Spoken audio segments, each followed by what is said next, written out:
End of that week and talking to Coach Whitfield, he said you had called him and said, "Hey, we're going to win." What was the team's attitude and your attitude in particular going into the Bama game? I remember, I'll never forget sitting there watching all those. I mean, you watch First Take, you watch all those sports shows like that, and just seeing they did a segment on percentages, like of what teams, what was going to happen, what were the percentages of this happening. I remember Texas A&M, Alabama coming on the screen, and one person giving us a 0% chance to win, and one person giving us a 5% chance to win. And that was like on a Monday. I just remember going throughout the week and just telling people on the offense that people are giving us a 2.5% chance to win this game. They're not giving us any chance to go into Alabama and beat these guys. Let's just go out.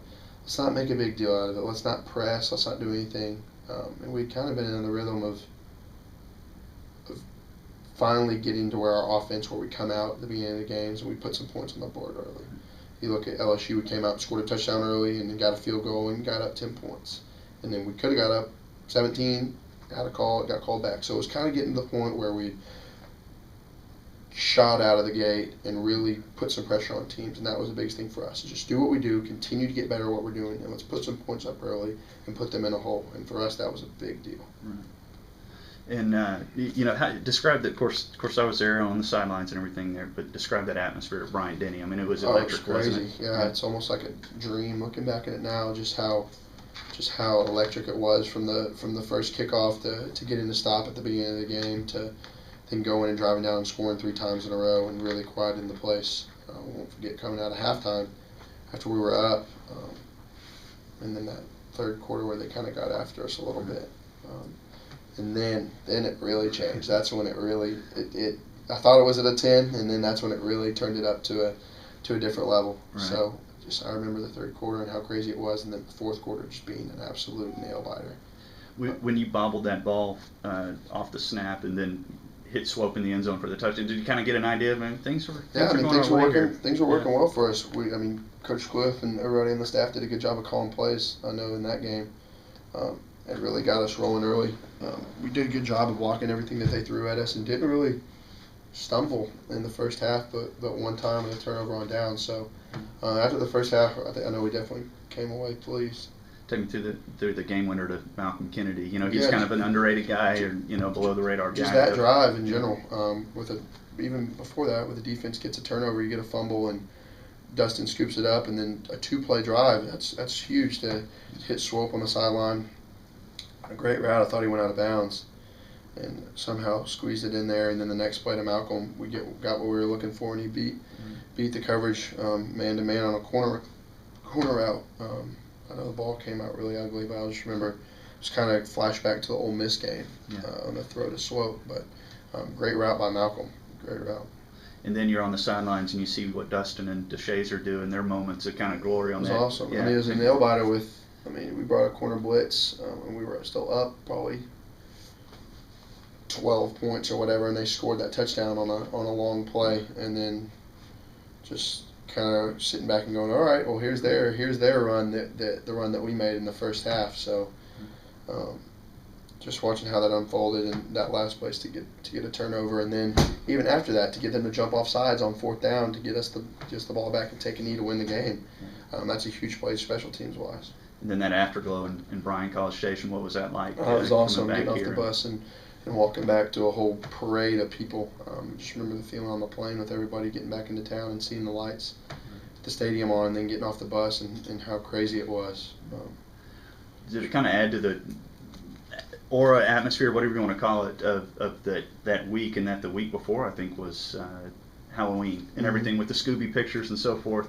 Can I just talk about that, because people are saying, hey, he's not focused on Alabama, and then come out and beat the number 1 team in the nation. It's just one of those things. It's just like when you go back after the Heisman, after you win the Heisman, and everybody's like, well, he's been doing this, he's been doing that, he's not going to be ready for the Cotton Bowl, and I mean that went how it went. So there's just another thing. People are going to say that we're not focused. People are going to say that Cabo got the best of me for this spring break, and I'm going to come back in the spring and not be as focused, and that's not really the case.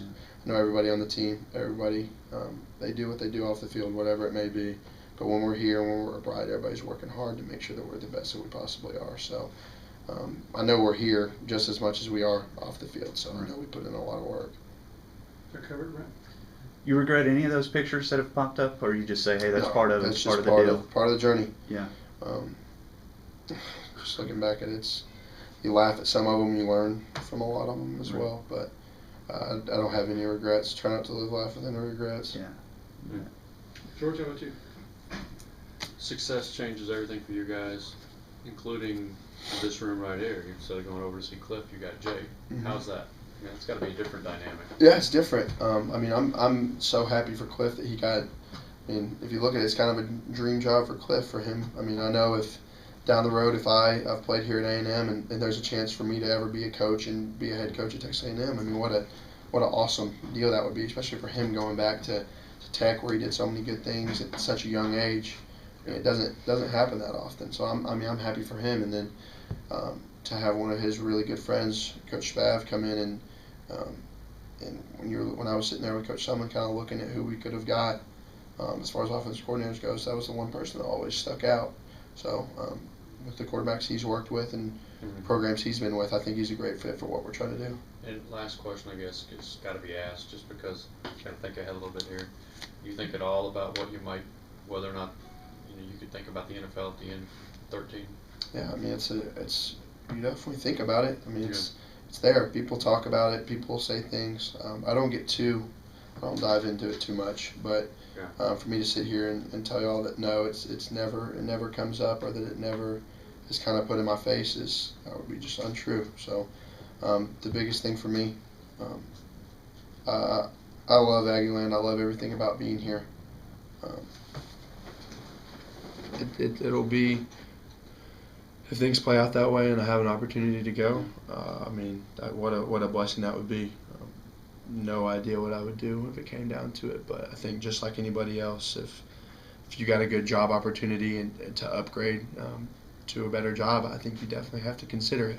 So for me to sit here and say I won't consider it, I won't check that as an option, I don't think that'll be true either. So when the time comes, after the season's played out, after whatever script has been written after the end of the season, we'll see how it goes. I know people, and I know you got to go. I know people are way more agreeable to mobile quarterbacks, which obviously you want to be a passer who can run. But it strikes me that maybe the next, hey, I have to prove myself thing is I'm 6'1", not 6'4". I mean, is that something that you realize you're gonna have? I think the whole height deal is kind of not necessarily completely been squashed, but when you look at what some shorter quarterbacks have done in the league, when you look at Russell Wilson, you look at Drew Brees. Not saying anything like those guys, but just I think that argument. Not everybody needs to be 6'5". Not everybody needs to be 6'6". Cam Newton was a monster, and he won a Heisman. Yeah.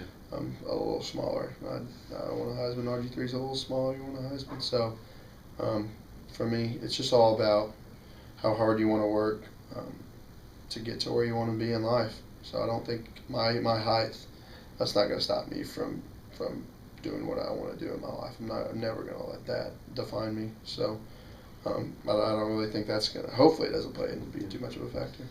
And I guess last question, you've become sort of a homebody in terms of when you're not on campus right here, you're just at the house, it sounds like. Try to. I mean, I try to as much as possible. I've definitely, when I'm here in College Station, try to be at home as much as possible, whether it's just hanging out with the girlfriend, hanging out with the roommates, whatever. But there's still times where I'll venture out and go visit friends in Austin, go visit friends in Fort Worth, Dallas, wherever. But definitely still go out and do things, still try to be as normal as possible, yet be a little more of a homebody in the same time. Wackiest place you've been recognized that you didn't expect? Yeah, Toronto, Canada. Yeah. That was different. They don't play football in Canada. No, they do not play football in Canada.